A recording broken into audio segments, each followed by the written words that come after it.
All right, great evening, S.O.A.R scholars. Welcome to Virtual Hospitality and Travel Youth Boot Camp Summer 2025. I will be your facilitator for this evening. My name is Chef Andre Blassingame. You guys have seen me over these last few weeks, so you should know me by now. And if you don't, shame on you. Shame on you. No, I'm just kidding. All right, so we're going to have a lot of fun today. This is our fourth class. This is our fifth class, excuse me, and this is going to be a restaurant operation and careers with Chef Baker, incredible chef, five-time champion, state champion for restaurant management, incredible woman and teacher, just absolutely fabulous. That's why I asked her to do teaching these classes. She's a national champion too, so she's had an opportunity to beat all 50 states, two or three times at this point in her career. And with a host of other things, being an incredible mom, a great friend, incredible teacher, wonderful woman of the word, and I just enjoy her. So, before I turn the class over to her, we're going to go over a few housekeeping tips. Everybody knows, if you haven't already, let's see those cameras. And you already know our four expectations on every single class. Attendance is always great. All you ladies were on time here and prepared. Turn on your cameras. Please be engaging and participate in growth.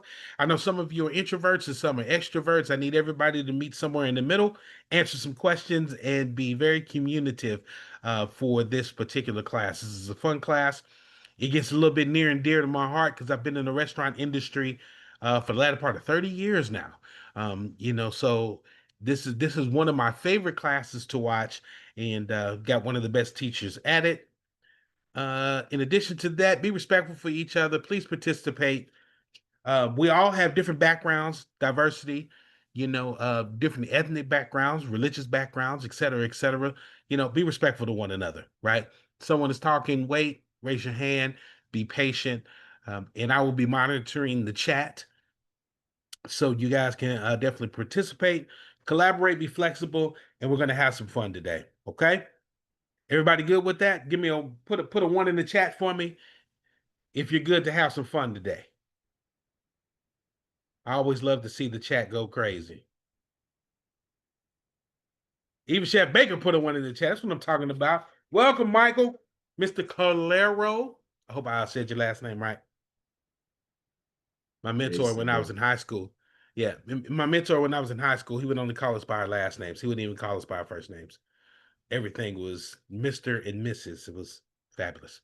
All right, without further ado, Chef Baker, I'm gonna stop sharing, allow you to share, and we'll put the screen on you. All Take it right. away. Well, hello, everybody. I typically open up my classes with hello and welcome back to another day of the sweet life, because life is exactly what you make of it. So, as Chef Blossom Game shared, I am going to be teaching the class tonight over restaurant operations and careers. This is very, and I'm going to use his same terms, near and dear to my heart simply because I've been teaching for about 8 years, but prior to that, I had a lot of experience in the restaurant industry, from the baking side to waiting tables to management, the whole nine. He also shared that I have also been blessed with the opportunity to be actually now a six-time state champion coach. I cannot do this without my students. So they lock in, they buy into the whole idea of what it takes in order to run a restaurant and what skill sets are necessary for these types of careers. And they press in so much so that they make the platform at the state level, and then we have that opportunity to advance on to nationals. We've been able to compete at the national level four, four times, five times out of the six state championships. So um, we've had the opportunity to travel to Washington, D.C., as well as Baltimore, Maryland. I really, really love the idea of restaurant operations and careers, partly because of my personality. In the beginning, or if you see me off camera, I am the biggest introvert. I'm more apt to want to stay to myself, kind of read a book, fall asleep, all of those things.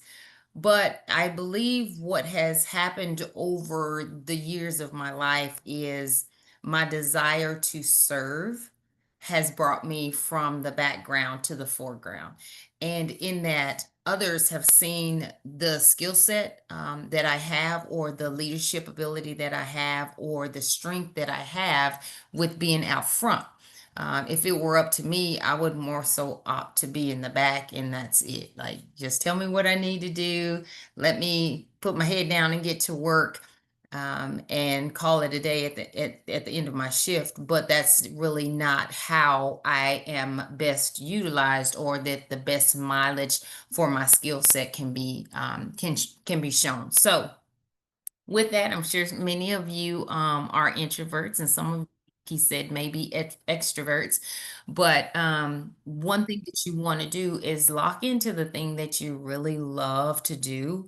And you probably heard this cliche: if you find that thing that you really love doing, you'll never work a day in your life, because it is more so a hobby for you. It's that thing that it doesn't matter how much you get paid, doesn't matter how much you work, the hours that is, but as long as you can do that thing, and that sometimes the time just slips away and you're like, oh wow, I had no idea that I was at this for so long.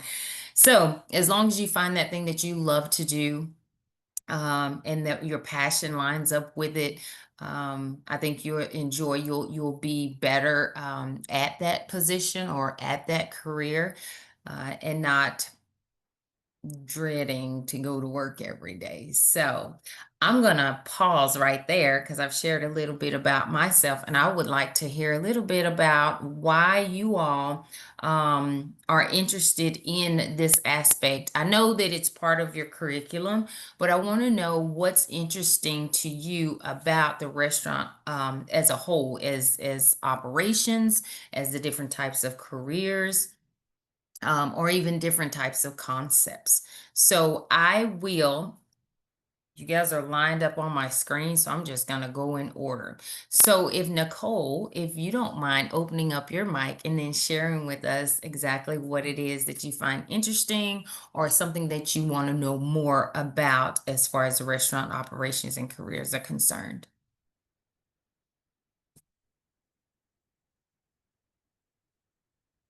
I'm interested in the different opportunities and like the different opportunities that come with the different careers in hospitality. And something I really want to learn more into is like how that like overall about it. Okay, that's fair.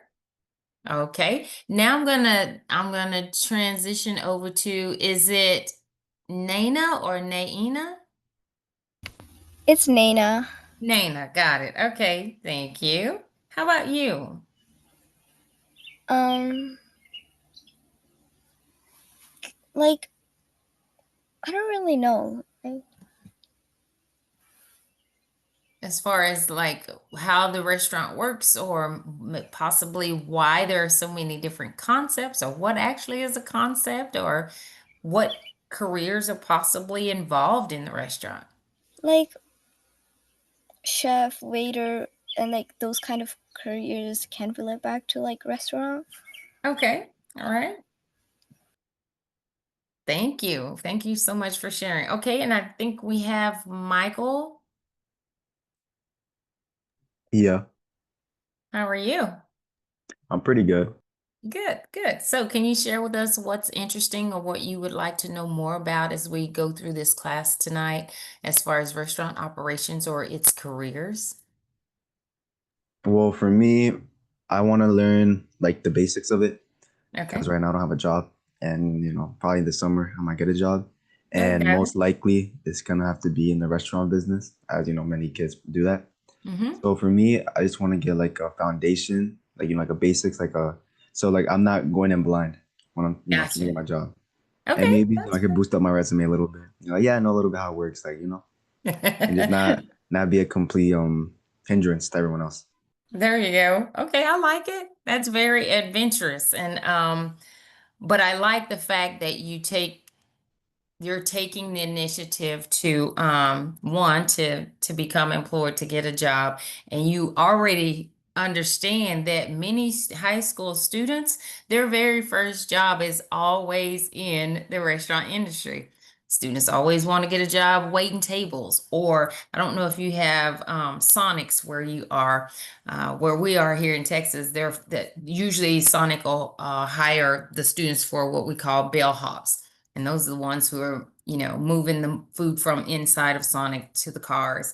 But yes. So we're going to look at some statistics tonight to share with you exactly how many jobs are out there as it relates to the restaurant industry, as well as the different types of positions just in the restaurant. But then we're going to explore outside of the restaurant as well, because our industry is just as diverse as the health industry, as the technology industry. And so you'll be able to see how, even if you choose not to go hospitality and restaurant or food service, a lot of engineering positions, a lot of medical positions, a lot of science positions, a lot of criminal justice positions all feed into or have a place in the restaurant industry as well. So let's go ahead and get started. Um, Again, I already shared with you. Again, we're going to look at the industry, its opportunities. We'll look at some expectations of what you're going to need, Michael, is if you are approaching trying to find a job in this industry as entry level, and then how you can actually begin your career. Now, no, careers are not the same as jobs, right? So we'll look at, if you're really interested in pursuing the restaurant industry, what are some things that you need to do baseline? What are some things that you can start to do now in order to start to build that foundation, as Michael said, as far as a career is concerned. So, all right, here is our first icebreaker. I want to know, what is your favorite restaurant? Oh, hold on, let me go back. I'm trying to move you guys' screen out of the way. Let's see this one. Here we go. All right. What is your favorite restaurant to dine in, and why do you like to eat there? I'll start off. My favorite restaurant to dine in here in Texas, we have this, it's fast food. Okay. Meaning I can choose the to go drive through, or I can go in and purchase it. But my ticket is probably gonna range anywhere between maybe $5 to $8. Okay, so that's fast food. That's the fast food concept, or what we call quick service. And so here in Texas, we have this place called Taco Casa. Love it. It's my understanding it's probably like a branch of Taco Bell. I don't know if you all have Taco Bell where you are. Okay. But I love Mexican food. Being in Texas,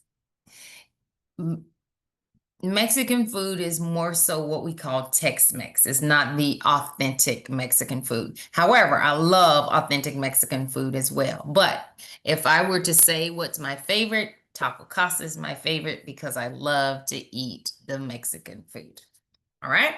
So now I'm going to start at the bottom and I'm going to work my way to the top. So Michael, I'll start with you this time. And if you'd like to share with us, what is your favorite dining restaurant, and why do you like to eat there? For me, my favorite dining restaurant, I guess, would be Red Lobster Okay. because one, I mean, I used to not like seafood, but like Yeah. now I grew into it, Mm-hmm. and seafood is pretty healthy, a lot of protein for its calories and all that, and also Right. has like a land-based food too. I like the bourbon chicken that they use. I don't know if they have it anymore because they just Okay. removed it last time I went. Also, because they have like this like garlic biscuits, and Yeah. they give them out for free. So every time I Yeah. go, like if I like don't really want to like pay that much money, I just eat a bunch of biscuits. Okay. Just And get. then I always leave with some biscuits. Like I always ask, can I have some biscuits to go? and I Yeah. eat them at home. I really like those. Like I really, really like those biscuits. Yes, those are a huge, huge, huge seller at Red Lobster, so much so that you can actually buy the pre-made biscuit mix in the store because everybody loves their garlic biscuits. And I so bought it anytime too. you mention, huh? I bought those too. You But did. the way I make it isn't the same. So I usually just Yeah, go no, to it's like not, right? It's not the same. Yeah, so anytime someone hears Red Lobster, they're probably going to inquire or ask you about the garlic biscuits for sure. All right. Well, thank you for sharing. All right. Nina, how about you? Taco Bell. Taco Bell? Yeah, I just like the tacos, and I don't know, I just really like it, like their food and stuff. Okay, there you go. Taco Bell. Whoo-hoo. Well, we share that a lot. All right. Nicole, how about you? I really like Olive Garden because I love pasta. Mm-hmm. Okay. Yep. I love so Mexican food and Italian food are my two top favorite cuisines. So I love Olive Garden because of the pasta, and I like the salad that comes with, and I love love love bread, all things bread. So I can eat at Olive Garden all the time. One of the dishes that they used to have that they no longer sell anymore. I'm vegetarian, and so they used to have a mushroom ravioli with a white sauce, and they don't even sell that anymore. And I'm like, oh man, come on, you guys. So now I just have to settle for the 5 cheese baked ziti, but it works too. All right. Well, thank you all so much for sharing. It looks like we do have a couple of things in common. So I just want to go ahead and jump right into our content today because we're only going to be together till about 7 o'clock, and we're going to take a break in between there.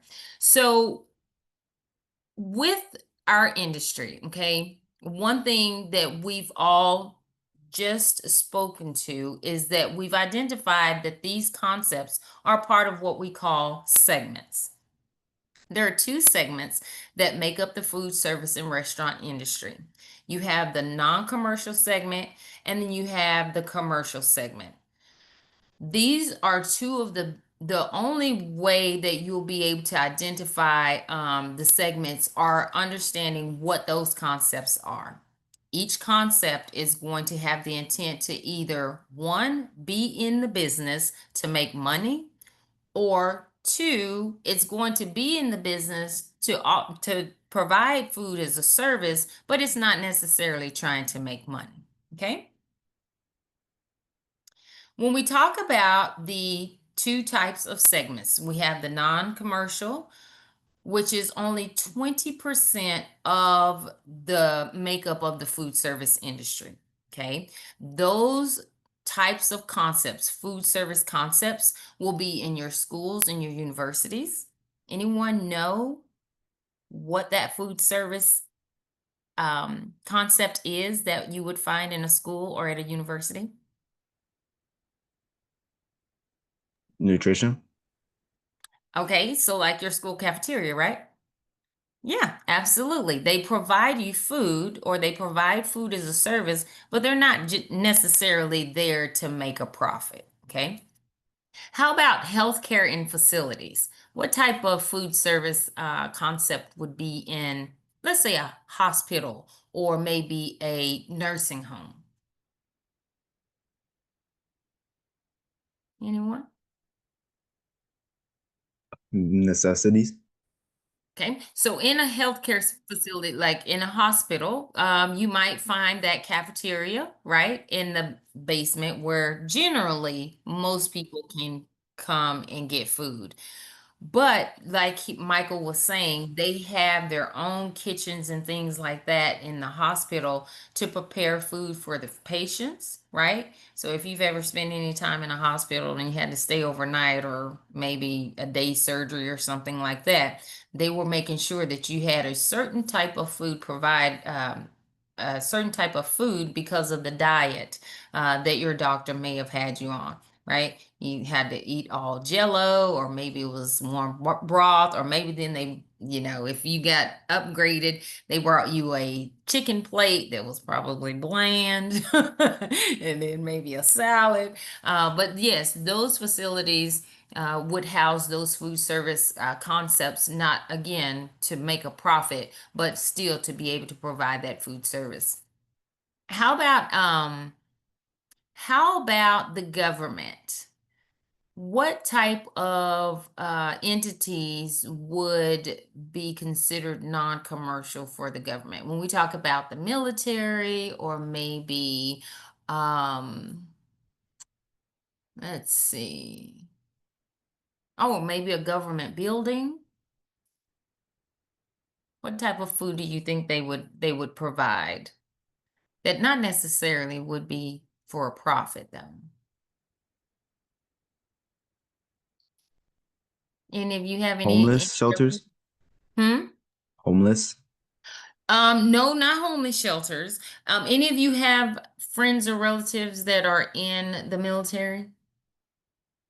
No? Okay. So in the military, they have what we call a mess hall, right? It's a cafeteria that is there to provide food the for the soldiers, had they be Navy, Army, Air Force, whatever. And so there is someone there to provide food for them, someone there to cook their food, breakfast, lunch, dinner, snacks, all of the things, just like you have at your school. Okay. But they're not there to make money. They're there to provide that food. Say, for instance, if they were in boot camp, right? Those soldiers going through training and everything, they got to be able to eat, and so someone needs to be there to be able to provide that food for them to keep them from having to go off base and buy food. And as if you go to university, a lot of students will say, "Oh, my first year, I gained the freshman 15 because I didn't know how to cook for myself, so I ate off campus all the time." So the non-commercial segments are just that. They are going to provide food for their clients or their guests or their customers, but they're not necessarily there to make a profit. On the other hand, we have the commercial segment, which makes up 80% of the food service industry, and those all consist of your restaurants, caterings and banquets, your retail stores, stadiums, as well as cruise ships and airlines, right? So we talked about Taco Bell, we talked about Olive Garden, we talked about Red Lobster. All of those will fall under your restaurant section. Okay. When we talk about catering and banquets, I'm sure all of you have been to a banquet or had some form of food catered to an event. These are all there to make a profit. When we talk about retail stores, Nicole, can you give me an example of a restaurant or a food concept that would be a part of the retail store? That would be a retail store that would provide food or maybe even drink, and be in the business to make money. Like a restaurant that just wants to sell drinks for money? Okay, can you give me a name of one? One that's very Starbucks? familiar. There you go, Starbucks. Yep. That's what we call a retail store, simply because its main primary concept is to sell drinks, right? Coffee. And so it is there to make a profit.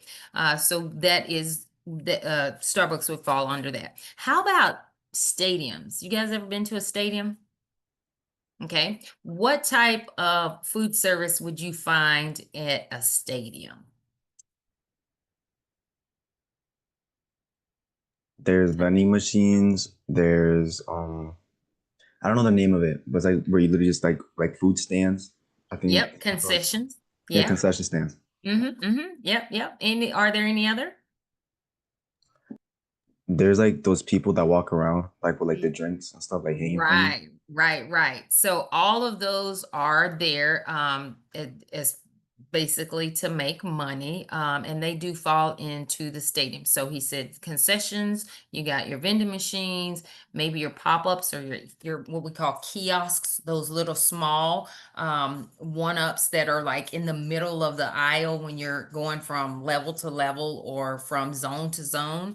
One may sell hot dogs, the other one may sell hamburgers, another one may sell cotton candy or something like that. But if it's within the stadium, it is there actually to make a profit. How about cruise ships and airlines? What type of food services are there? for those. Let's talk about the airline first. Did y'all know that on the airplane they actually have the food on the airplane catered in? Right. I had the opportunity to actually see that in action a couple years ago, and I was like, I knew that the food was catered in, but I didn't know exactly what that looked like. And so yeah, they bring this food already in its containers and ready to go on these steel boxes. And they roll it into the back of the back of the airplane.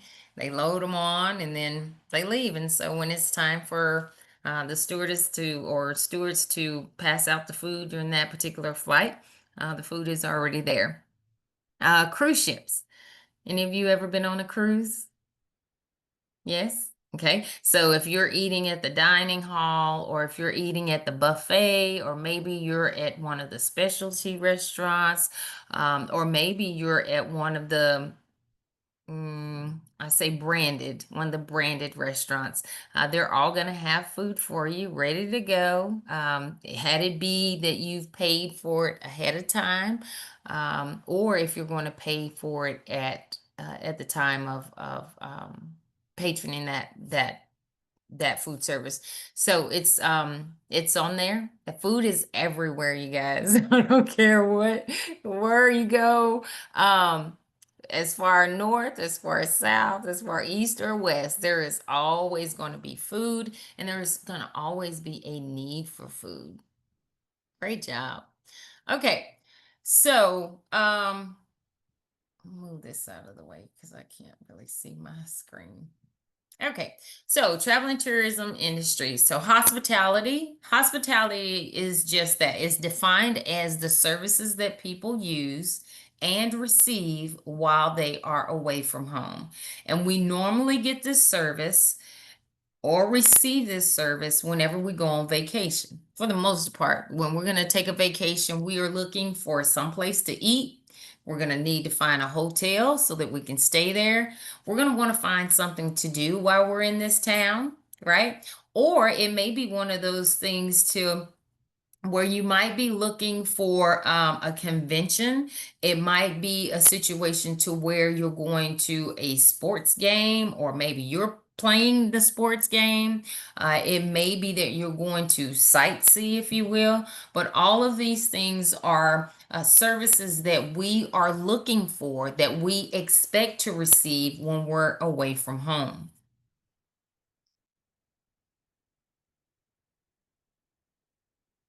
Let's see. Oh, this is supposed to be my video. Let's see. Oh, there it is. Okay. All right. So I'm going to show you guys a video about the history of the restaurant. Michael said earlier that he wants to know, like, how does all this play out? So this video is very, very cool. I liked it. And so I hope that you find it interesting as well. So I'm going to go ahead and play the video, and then we'll come back and we'll talk about some things that we noticed in the video. All right? Okay.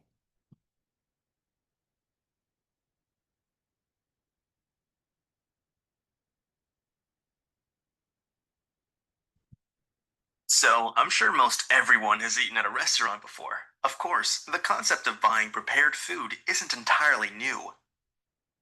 The idea of selling food for profit existed even during the earliest of civilizations. It's really no coincidence that the growth of restaurants throughout history correlates closely with the growth of cities. The need for public eateries was firmly established as far back as the Roman Empire and even ancient China, when peasants and farmers brought their livestock and other goods to urban markets. Often they traveled for several days at a time and needed a place to eat and rest. This brought about the earliest form of restaurants, the roadside inn.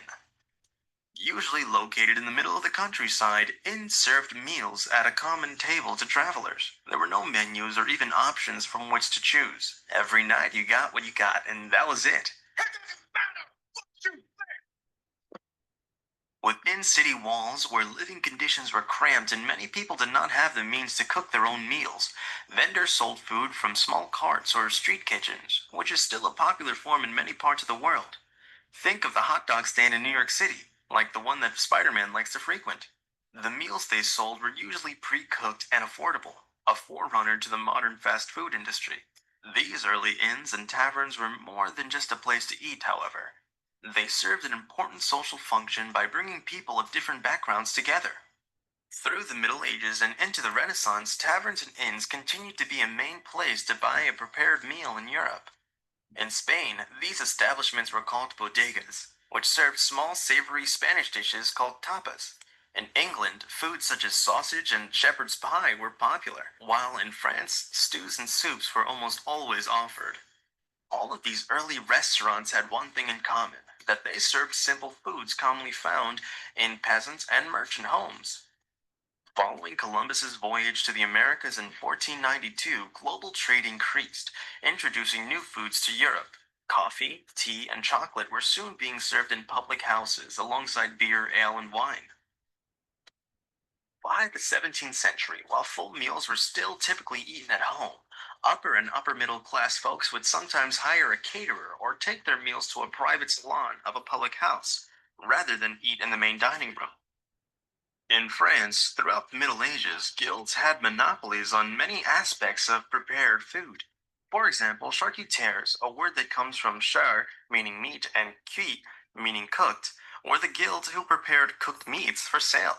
If you did not belong to that particular guild, it was illegal to sell cooked meat in any form. And so, relating to this, there is an oft repeated historical anecdote crediting the first restaurant in Paris to a man named Boulanger, who in 1765 went up against the powerful medieval catering guilds. The story goes that Boulanger added cooked lamb to a stew he sold in his shop near the Louvre. The Caterers Guild sued him, but Boulanger won the case. Over the next 20 years leading up to the French Revolution, more shops like Boulanger's began operating in Paris. When Marie Antoinette and Louis XVI went to the guillotine, the old ways of French society went with them.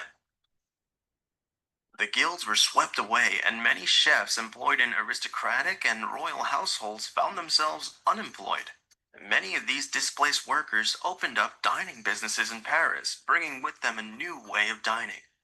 It has long been accepted that the first establishments that we would consider restaurants originated in Paris in the mid 18th century. The word restaurant is a French word that originally referred to a type of restorative meat broth or bouillon, created by steaming various types of meat. Such a broth was offered to those who might be too weak to eat a full meal. The institutions in which these restaurants were served had costly and luxurious interiors and appealed to a wealthy clientele. They were a pretty far cry from the unsavory taverns and inns that typically provided food to travelers. Concepts such as seating patrons at their own tables, providing dining at unspecified hours, and a menu from which diners could choose their own dishes came out of these institutions and became an established part of restaurant service. Though public houses continued to exist, the rise of fine dining in France would soon spread throughout Europe and into the New World. One should know that public gatherings over food and drink have long been a part of human society, as they offer a place for people to come together for a meal and to socialize with others. And this isn't the end of the restaurant story, though. Watch out for part 2 of this video coming soon, where we'll discuss the modernization of restaurants in Europe, Asia, and the United States. So guys, here's a question for you. What are some of your favorite memories from eating at a restaurant? Personally, I once went to a local diner that had a Halloween theme. The servers dressed up as vampires and other monsters. And as a kid, I was a bit scared, but also super excited, and I had a lot of fun eating cookies with little monster faces on them. Well, I hope you guys enjoyed the video. Please subscribe and watch some more Faux Reels education. All right. So I do want to take that question and extend it to you all. What are some of your, or what is one of your favorite memories from a restaurant? And normally people will go to a restaurant for the top thing is to celebrate somebody's birthday, someone's getting married, someone had a baby, all of the things. So I want you to share with us tonight what is one of your favorite memories from a restaurant that you've been to. This time we're going to start with Nana, and then we'll move to Michael, and then we'll finish with Nicole. How about that? Excellent. I don't know what restaurant it exactly was, but it was like when I was little. It was in New York. Like it was my birthday and stuff. Like I didn't really knew that like they were gonna celebrate it and stuff, but it was pretty nice. Like they took care of everything basically, like the Okay. cake, decorations and stuff. So that Oh, was nice. There we go. Do you remember what type of food it was? You don't remember? no, I was like 5, 6 years old. All right. She's like, but it left a lasting impression. Excellent. All right, Michael, how about you? I don't really remember a lot of my happy restaurant experience, but one things I do remember is when I was like a kid and I'd go to Chuck E. Cheese a lot. I remember when it was my friend's birthday and then Chucky came out, like while giving out the pizza and stuff. And Mm. then like when we started dancing with him and stuff, like as kids. Mhm. I remember that as being pretty fun. There you go. Did you know that they kind of tore them all down and rebuilt all the Chuck E. Cheese, or are in the process of building the Chuck E. Cheeses now, and everything is more electronic as far as Yeah, I when I went digital. back, I was Yeah. like so confused. I was like, what's even going on? Because I used to have like, I used to they use the coins, and they said like literally like I think I had like three like big like plastic bags of just the tickets, like Right. bags and bags of tickets. And I remember I was like, oh, I'm gonna like after years and years, I guess I'll just put in the tickets because I'm not even kidding. I'll just use it all. Yep. And when I go, I see these kids with like cards. I'm like, what? Why are they using cards now? Like, what happened to the tokens and like the tickets? And like, it Mm-hmm. was so weird. Yep, yep. They've digitized everything. And I think the now instead of having like the actual um I guess puppets, if you will, they're all on screens and kind of like um I don't know the word for it, like holographic or whatever. Animation and video. Yeah, yeah. Thank you, Chef. I'm like, thank I you. got Help you. me, Sister Ann. But yeah, you can't actually walk up and touch them anymore like you used to, and that type of thing. So they're changing it, but I think it's necessary for, yeah, the change of culture. So, all right, thanks. All right, Nicole, how about you? For me, it was this store called Partia. I think that's how you pronounce it, and it's like an arcade restaurant. And basically, I really want this one toy, but I kept getting really mad because it kept dropping. So, and one of like the people working there saw, and so they like changed up the position of the toy, and I was able to get it. Oh, yay! I like that. And I am going to comment on that because that probably is the one thing that left a lasting impression in your mind. And if you have you gone back there before? I mean, since then? No, it was too expensive, so Okay. Yeah, because most of the time, because you mentioned that they provided a service, they actually took the time to assist you. And a lot of times that is what draws us back to back to the same restaurant. The food could be really good, but if the service is horrible, are we going to go back? Mm-mm. If the service is mediocre, and the food is mediocre, we're probably not going to go back either. But if the service is great and the food is poor, we'll usually say, okay, it's just somebody in the kitchen that's messing up. They had a bad day today. I'm going to go back anyway, simply because the service was outstanding. Do you all have Chick-fil-A where you all live? How many times in a week can you tell me that you go to Chick-fil-A? No, not that often. It's too far for Wow. me. For me, it's a drive. Is And it? it's like Okay. just to go all that way, Uh-huh. Chick-fil-A is like, nah. Like, nah, I'm not gonna do all that. Yeah, that's too far. How about you, Nicole? Why don't you go to Chick-fil-A that often? I mean, I like McDonald's better, but I only go there to get my birthday brownie. There you go. She said, I'm a reward customer, so yes. On my birthday, you can see me at Chick-fil-A. How about you, Nana? First of all, I'm vegetarian and it's also kind of far away from my Yeah. house. So, Okay. Okay. Well, you guys are very different from the teenagers here in Texas. The teenagers in Texas will go to Chick-fil-A if they could, probably 3 times a day. Breakfast, lunch, and dinner, and probably back for snack again. And then go to Cane's one time in between. There you go. And then go to Cane's in between there. Yes. Oh my goodness. Chick-fil-A is huge, huge, huge. In the minds and in the hearts and in the pocketbooks of our teenagers.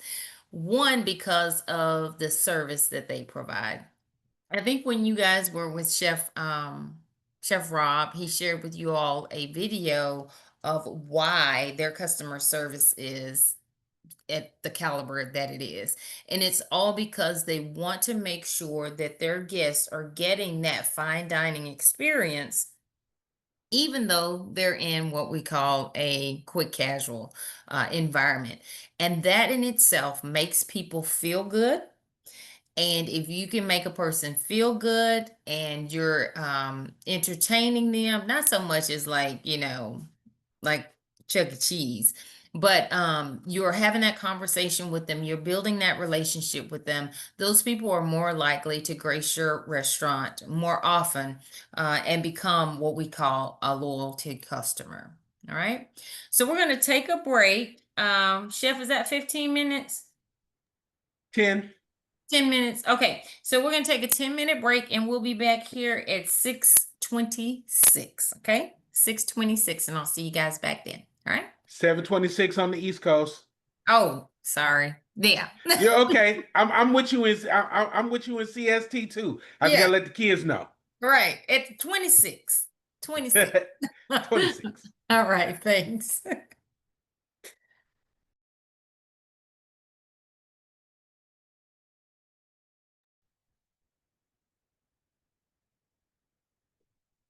All right. Are we all back? Looks like we're waiting for a few to put the camera back on. Okay. And Chef, your camera's off. It sure is. Oh, there we go. Oh, oh, that's why I'm double clicking it. Okay.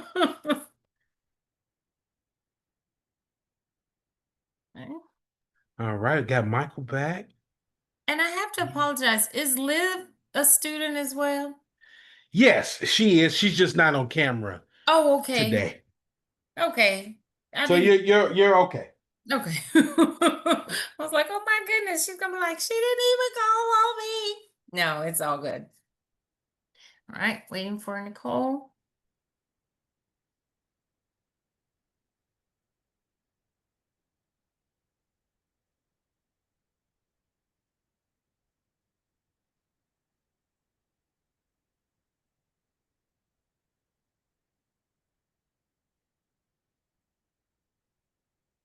Nicole.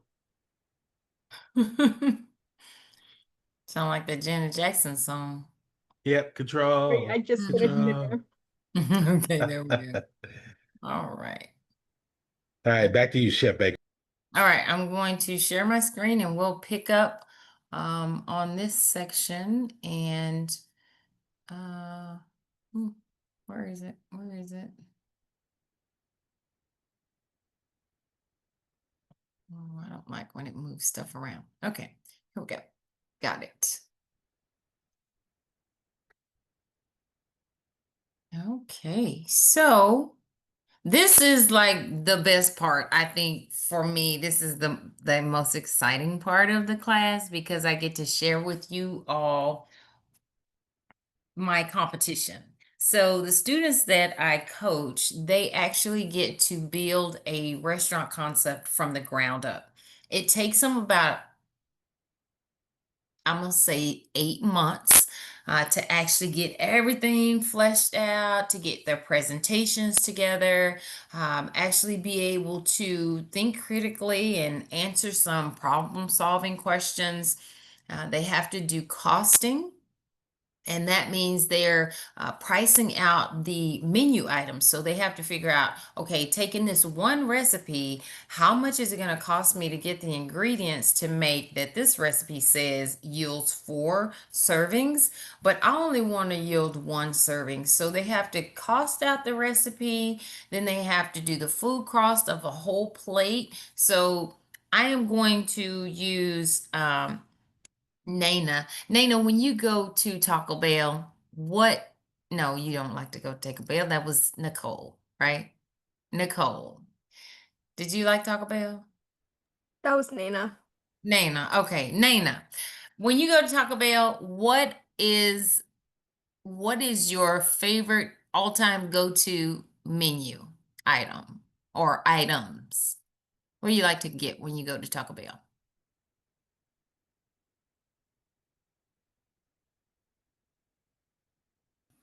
The crunch wrap.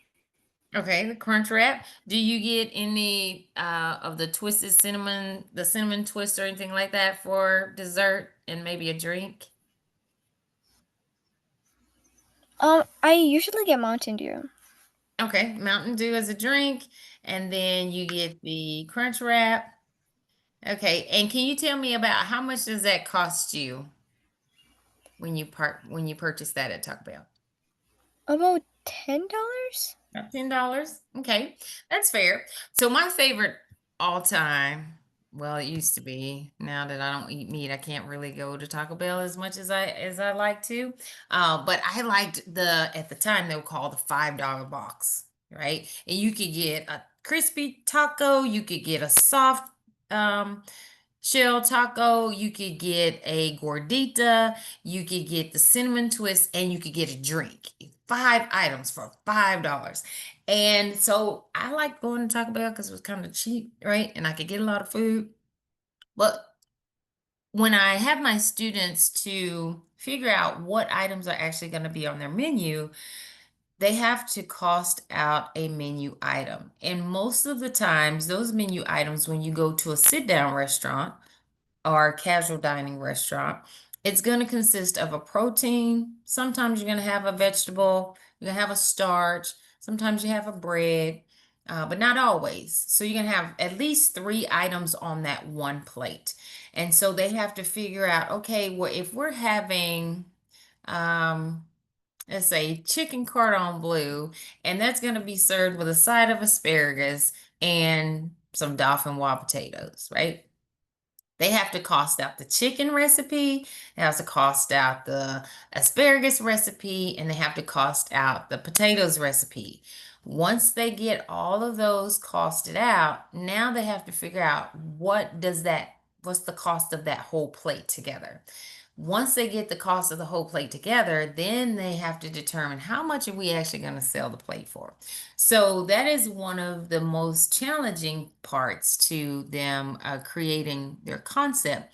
And that all ties back into the different career opportunities within a restaurant. You can always start as where Michael says he's looking to get a job at an entry level position, right? It doesn't require any additional experience.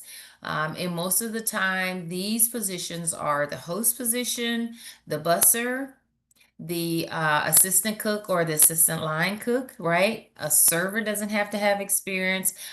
In most cases, an expediter doesn't have to have experience. It just depends on what type of concept it is. And then, of course, dishwashers, they don't have to have experience.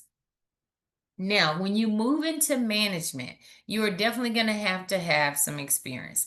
And the manager is going to be there to help facilitate or help to guide, had they be front of the house managers or back of the house managers, to help guide their crew into building those relationships and creating a successful shift. Okay. So when we talk about back of the house, when we talk about front of the house, front of the house consists of, and Nana would mention this very early on in our call. She was talking about, oh, front of the house and like waiters and things like that.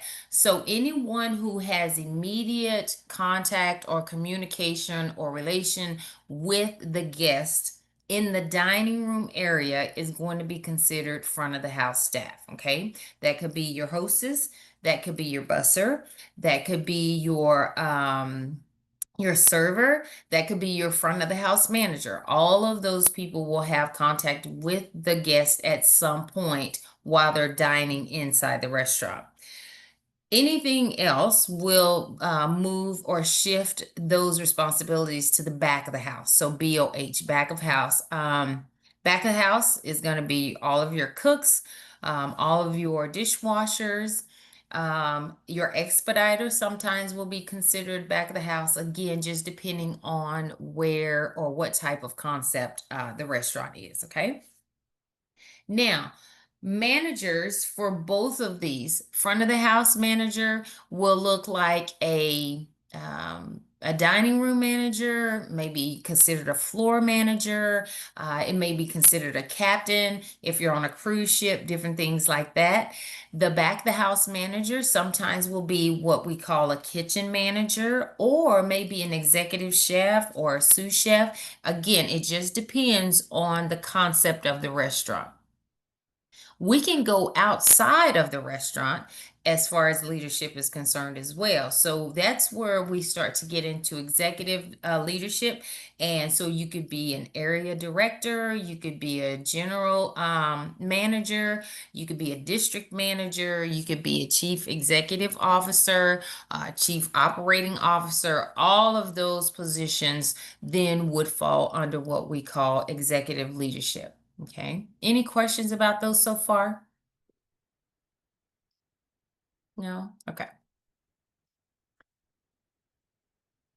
Hold on. Gotta move this again. Okay. So the roles of an entrepreneur and a chef. An entrepreneur is a person who starts a business and takes a financial risk in order to start that business, meaning they're going to have to put up some money in order to make this business run. I always like to share with my students, entrepreneurs usually get into this position because they don't want to work for someone else. But sometimes what they fail to realize is they're going to work harder working for themselves than they would for working for someone else. Because everything that you own, everything that you have, everything that you aspire to be is tied up in your business and you want it to be successful. Therefore, you are going to work twice as hard, if not three times as hard, as far as trying to make sure that your business lasts and that it is successful. Entrepreneurs also seek out opportunities in order to gain guests. Now, what this looks like is social media is a huge, huge, huge platform for entrepreneurs because one, they can get a lot of content out. They can, in some instances, use that as free marketing to some degree. And also, word of mouth is huge for entrepreneurs. So they're always seeking those opportunities in order to build their guest base. Chefs, too, are independent, if you will, to some degree. They can be personal chefs, meaning that they're not tied per se to a business or to a restaurant itself. They're working on their own. And so their client base is more from a catering perspective, right? So I'm the chef, I work for myself. However, I am seeking guests so that I can go to them and provide them this catering service. They can provide the catering service in that person's home, or they may have a location to where they provide the guests can come to them and they provide the services there in a building or in a venue, or it's strictly catered service. So that chef is making those meals and things like that and just delivering them. Chefs are dedicated to the quality of food. They really, really have a high respect for the ingredient itself. And what they do is they pay very close attention to the product itself. And what they want to do is make sure that the product itself is shining.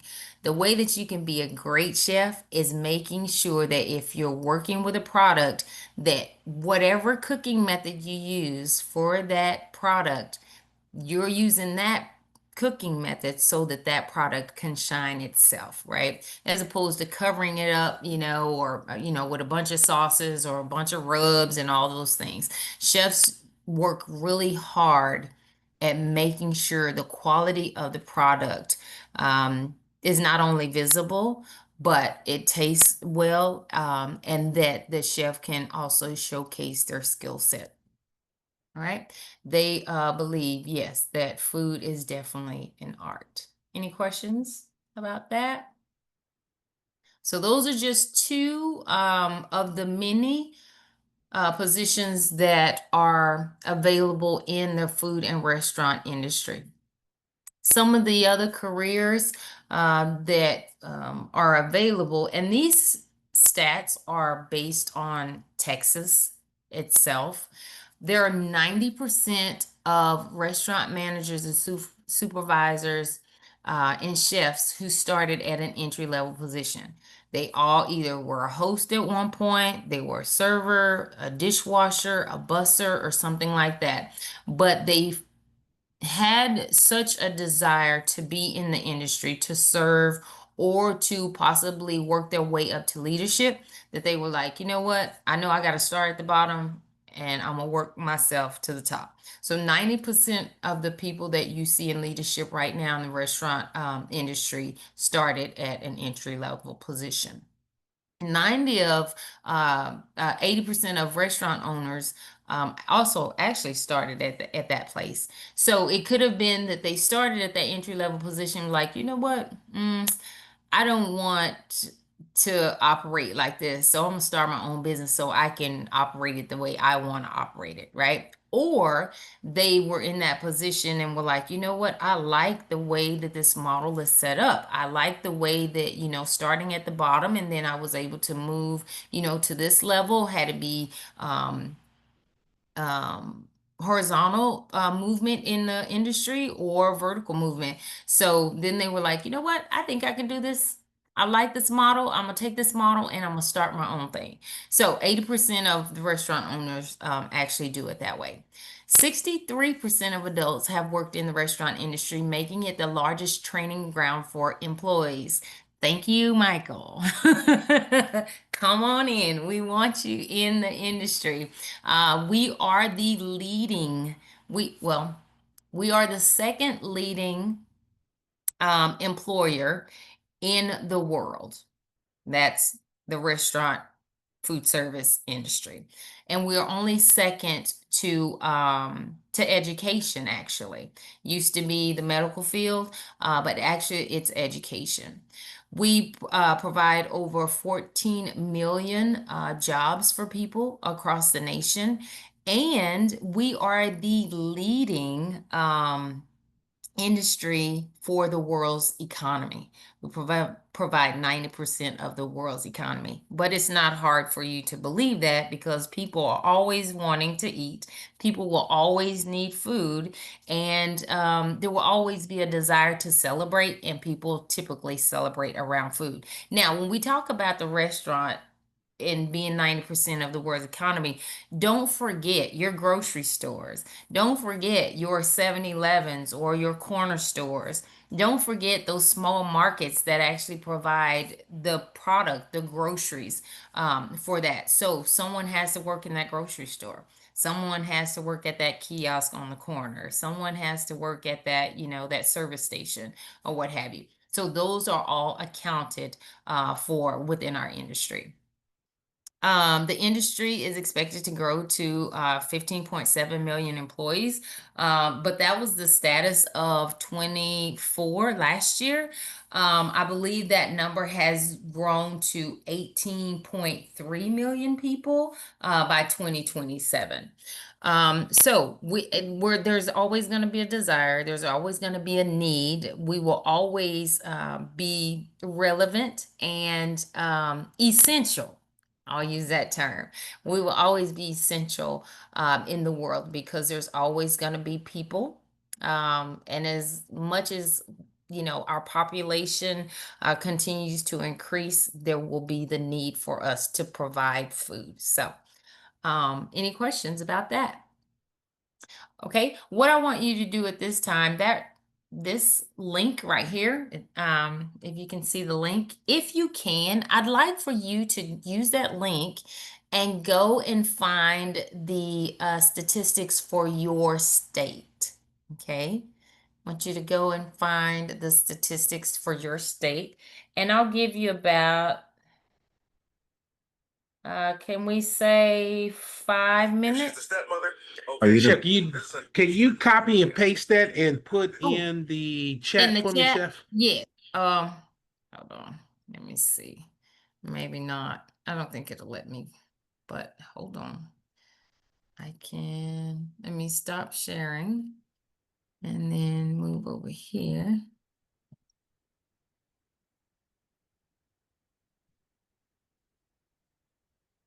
Oh, oh.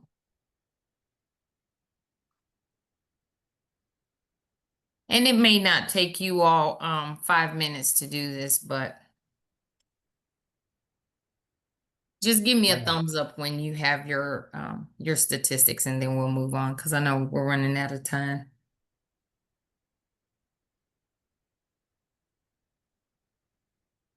Everybody see the link in the chat? Okay, great.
Anybody need any help? Everything going well?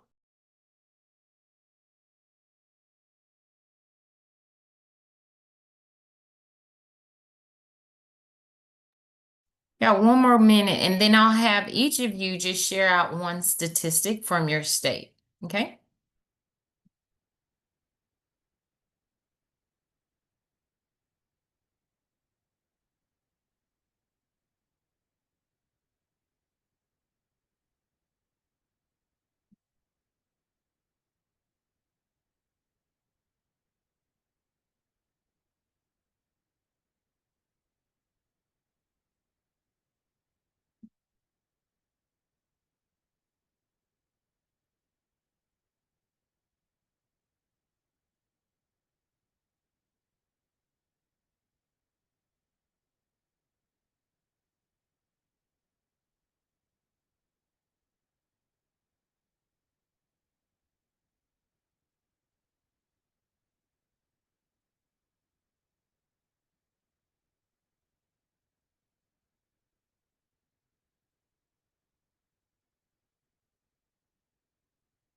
All right. So let's start with Nicole this time. Nicole, would you like to share one statistic of that you found from that link? I'm from New York, and a statistic I found was that total taxes paid by restaurants in the state is 18.9 billion. Wow, 18.9 billion paid in taxes. Wow. Okay. How about you, Nana?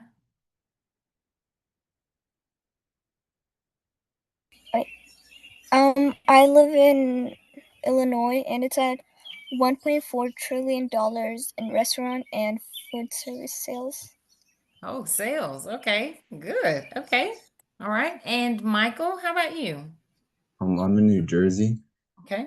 and for me, it says 9 in 10 restaurants are small businesses. 9 out of 10 restaurants are small businesses. That is so true. So that talks to the fact that there are a lot of entrepreneurs out there, right?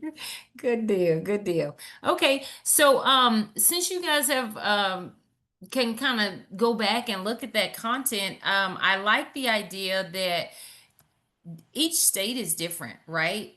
Each state has different types of restaurants. And therefore, each type of restaurant, each community, each suburb, each, major city is going to require something different simply because they're trying to cater to their demographic meaning footprint, meaning your community, right? Your location. And so because that is necessary, that also requires for different types of employees, right? Different types of employees. And so because the food service and restaurant industry is so diverse, that means that our demographic is going to require that we hire certain types of people, right? In the food service and restaurant industry, as I mentioned very early on, it's not just about food. It's so much bigger than that, right? With us being the second largest employer in the world, that to education, we have to understand that we can't be that if it's just related to food. So we have positions that branch out as far as facilities. We use engineers, right? Event planners and managers, marketing. If marketing is one of the things that you're very interested in, as well as sales. Food science is really huge. It pays a lot of money, like food photography. So if photography is your thing, we are in need of food photographers. So that's an opportunity for you. Culinary research and development. There's always someone out there needing someone to help develop the next product, develop the next hamburger, develop the next chicken sandwich, right? So those opportunities are there. Small sommeliers, as well as nutrition and dietetics. This is one that most people don't necessarily see on the culinary side. They often see it in the venue of maybe psychology and those types of things. Accounting and financial management, as I talked about earlier, as far as doing the food costing to figure out how much your menu item is actually going to be, as well as those taxes. Uh, Nicole talked about earlier. She said $18.9 billion in taxes. Yes, someone has to figure that out. So if you're one who loves numbers, and you like the idea of working that bottom line, as we call it, accounting and finance is one of the things that we have available here in the industry as well. Maybe you don't want to do all that. Maybe you just love making food and you love writing about it. Food vloggers as well as bloggers, or those authors who are actually making those cookbooks. So those things are out there for you as well as human resources. So that gets into the legalities of all the things that happen within our industry, but it's available to you. It's like I said, our industry is very diverse, so it's not just about the food itself. Many backgrounds and degrees can work hand in hand with us here in the food service industry. So when we talk about professional expectations, again, you just want to be professional across the board, attire, attitudes, and action. And Michael was mentioning earlier, and I keep coming back to it. He wants to get a job this summer, and so those top three things are something that you probably want to make sure you list and be attentive to. Make sure that you are able to communicate, not only verbally but written as well. So you want to have a teamwork mentality, right? Be able to work well with others, a willingness to learn. I can already see that you have a willingness to learn because you are a part of this program, and you take the initiative. So you're very outspoken, and you seem to be a go-getter. So keep those things, keep sharpening those skills, because those are the things that we're looking for in this industry, not only our industry, but in the workforce as a whole. You guys are so much far advanced than my generation when it comes to technology. Continue to use that to your advantage, and see how you can implement technology into what you're doing day to day. Had it be at work or school, see how you can bridge that gap, as far as making technology work for us. Math skills are huge. Lots and lots of math. Talk about scheduling people for hours as far as leadership. Um, Making sure that no one's going overtime, because overtime we have to pay people more money, and maybe that's not in our budget. So as a manager, you have to come back and figure out, okay, how's this going to work, and it work for everyone, as well as maybe your food isn't selling, or that product isn't selling as best you thought it would. What are going to be some things that you're going to need to do in order to make that work for you? Do we take it off the menu altogether? Do we pair it with something else? Do we down size the portion, or what have you? So analyzing and problem solving are also some great skills. If you are interested in going into the industry and you want to be a cook, knife skills, it's a must. And when I talk about knife skills, it's like, do you know how to do certain knife cuts and things like that? How well can you work with a knife? Because a knife in a chef's hand is basically their number one tool. Food safety, right? We want to make sure that we are providing quality food, and we're not contributing to any foodborne illnesses and making people sick, because that again then can tie into legal matters. It affects your reputation, all of those things. So product knowledge, know what you're working with, be self-motivated, and be able to manage your time, right? If you have extra time on your schedule, and you don't know what to do, or you don't have anything to do, I would say make sure you find something to do. The workforce is really looking for those people and those students who can manage their time properly.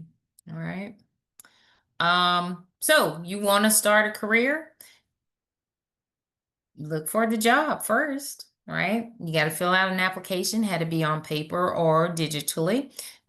Make sure that you have a resume. Now is a great time for you guys to be preparing your resume. I know even though you're still in high school, yes, you need a resume, because you have skills and talents right now that you're developing.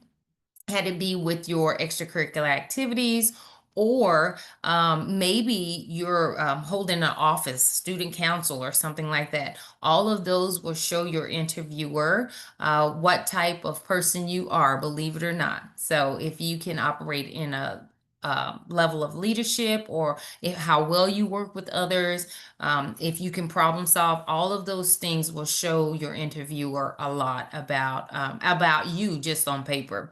And then once you've gone through your interview, make sure you contact your interviewer, follow up, had to be through an email or a phone call, just to let them know that you truly are interested in the position.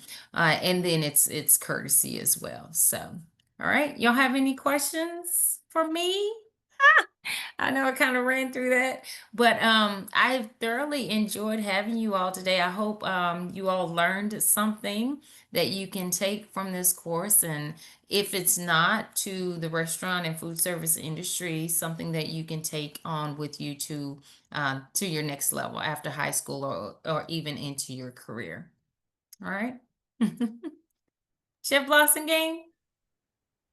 Yes, ma'am. I am back. Outstanding, Chef Baker. I learned some new stuff today, so I Awesome. appreciate you. Uh-huh. I'm Always gonna learning. Always learning new stuff. thank Always you. learning new stuff.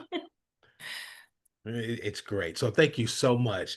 So, Absolutely. scholars, we appreciate you this evening. Thank you guys for being on time and being attentive. Um, we're going to have our next class is going to be this Thursday. It's going to be my class, the culinary basics.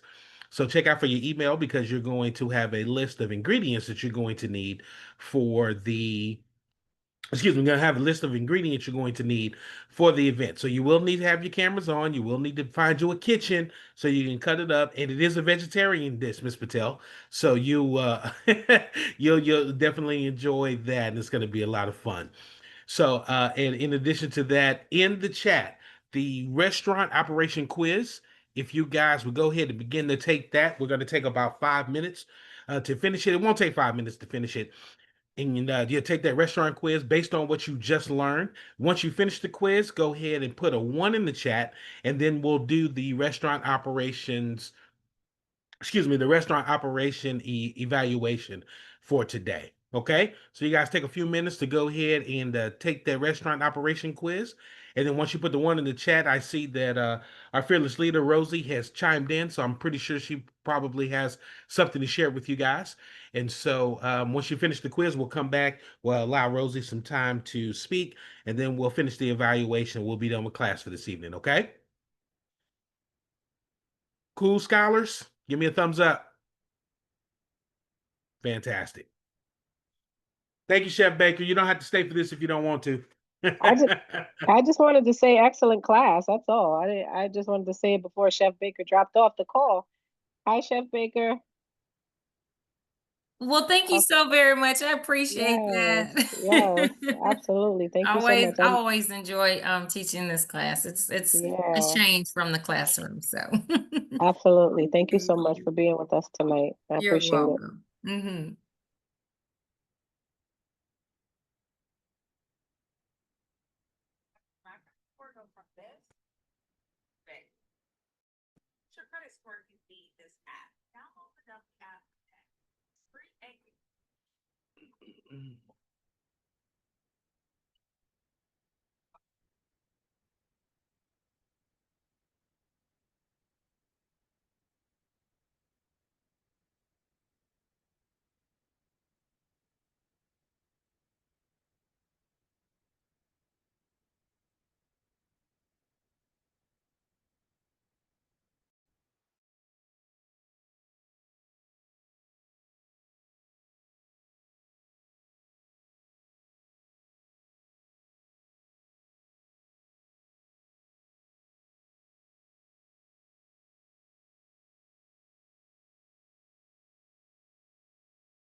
Thank you, Nicole.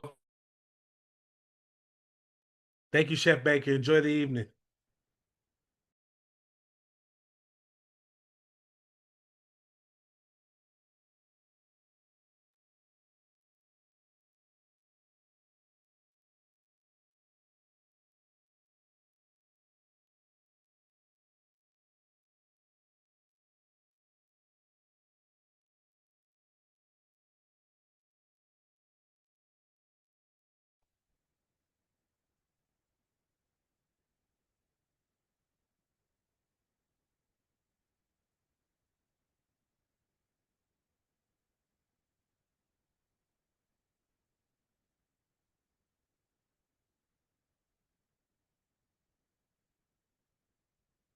Appreciate you, Michael. Thank you, Tiana, for chiming in. I appreciate you as always.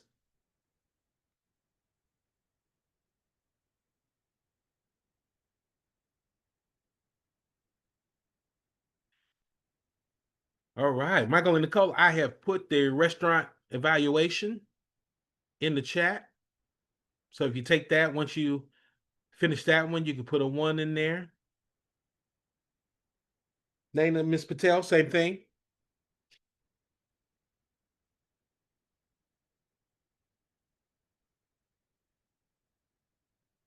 Rosie, did you have anything that you wanted to share with the scholars before they log off? No. Okay, good.